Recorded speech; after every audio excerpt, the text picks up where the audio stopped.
माँ को अपने बेटे, साहूकार को अपने देनदार और किसान को अपने लहलहाते खेत देखकर जो आनंद आता है, वही आनंद बाबा भारती को अपना घोड़ा देखकर आता था। भगवत वचन से जो समय बचता वह घोड़े को अर्पण हो जाता। वह घोड़ा बड़ा सुंदर था, बड़ा बलवान। उसके जोड़ का घोड़ा सारे इलाके में नहीं था। बाबा भारती उसे सुल्तान कहकर पुकारते, अपने हाथ से खरहरा करते, खुद दाना खिलाते और देख देख कर प्रसन्न होते थे। ऐसे लगन, ऐसे प्यार, ऐसे स्नेह से कोई सच्चा प्रेमी अपने प्यारे को भी न चाहता होगा। उन्होंने अपना सब कुछ छोड़ दिया था, रुपया, माल, असबाब, जमीन, यहाँ तक कि उन्हें नागरिक जीवन से भी घृणा थी। अब गांव से बाहर एक छोटे से मंदिर में रहते और भगवान का भजन करते थे, परंतु सुल्तान से बिछड़ने की वेदना उनके लिए असहाय थी। मैं इसके बिना रह नहीं सकूंगा। उन्हें ऐसी भ्रांति सी हो गई थी। वे उसकी चाल पर लट्टू थे। कहते ऐसे चलता है जैसे मोर घन घटा को देखकर नाच रहा हो। गांव के लोग इस प्रेम को देखकर चकित थे। कभी कभी कनखियों से इशारे भी करते थे, परंतु बाबा भारती को इसकी परवाह न थी। जब तक संध्या समय सुल्तान पर चढ़कर 8-10 मील का चक्कर न लगा लेते, उन्हें चैन न आता।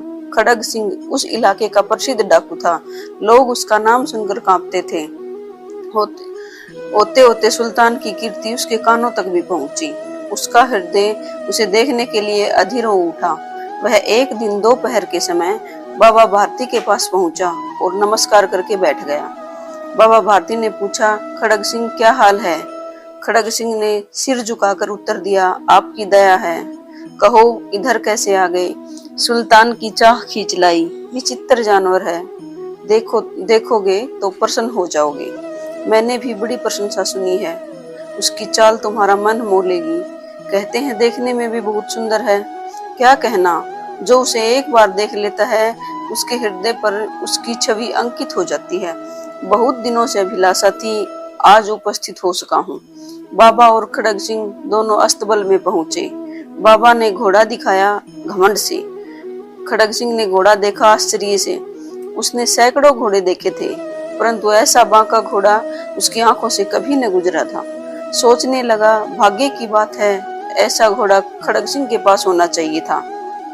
इस साधु को ऐसी चीजों से क्या लाभ? कुछ देर तक आश्चर्य से चुपचाप खड़ा रहा। इसके पश्चात हृदय से हलचल हो बालकों की सी अधीरता से बोला, परंतु बाबा जी इसकी चाल न देखी तो क्या? बाबा जी भी मनुष्य ही थे। अपनी वस्तु की प्रशंसा दूसरे के मुख से सुनने के लिए उनका हृदय अधीर हो गया। घोड़े को खोलकर बाहर लाए और उसकी पीठ पर हाथ फेरने लगे। एकाएक उचक्कर सवार हो गए। घोड़ा वायु वेग से उड़ने लगा। उसकी चाल देखकर, उसकी गति देखकर खड़ग सिंह के हृदय पर सांप लौट गया। वह डाकू था और जो वस्तु उसे पसंद आ जाए उस पर अपना अधिकार समझता था। उसके पास बाहुबल था और आदमी भी। जाते जाते उसने कहा, बाबा जी मैं यह घोड़ा आपके पास न रहने दूंगा। बाबा भारती डर गए। अब उन्हें रात को नींद न आती थी।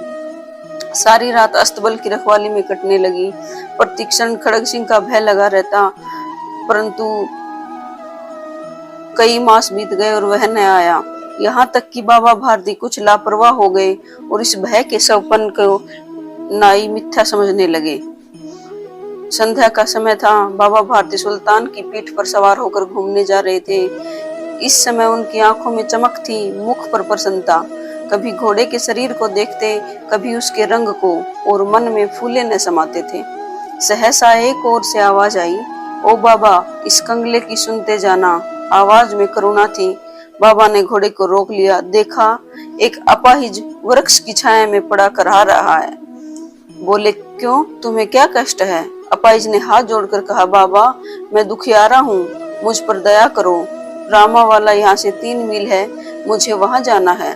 घोड़े पर चढ़ा लो, परमात्मा भला करेगा। वहां तुम्हारा कौन है? दुर्गा दत्त वैद्य का नाम आपने सुना होगा, मैं उनका सौतेला भाई हूँ।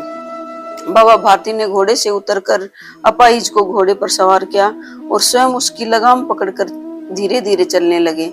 सहसा उन्हें एक झटका सा लगा और लगाम हाथ से छूट गई। उनके आश्चर्य का ठिकाना न रहा जब उन्होंने देखा कि अपाहिज घोड़े की पीठ पर तन कर बैठा और घोड़े को दौड़ाए लिए जा रहा है। उनके मुख से भय, विस्मय और निराशा सी मिली हुई चीख निकल गई। वह अपाहिज डाकू खड़ग सिंह था।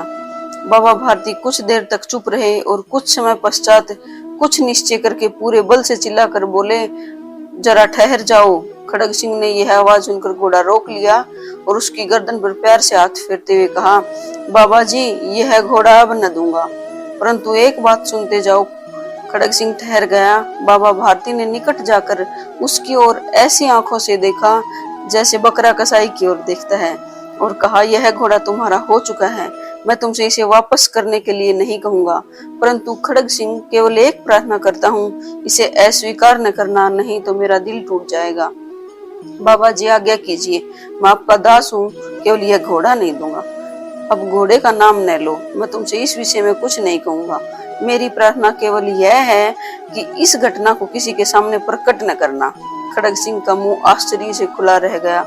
उसका विचार था कि उसे घोड़े को लेकर यहाँ से भागना पड़ेगा, परंतु बाबा भारती ने स्वयं उसे कहा कि इस घटना को किसी के सामने प्रकट न करना, इससे क्या प्रयोजन सिद्ध हो सकता है।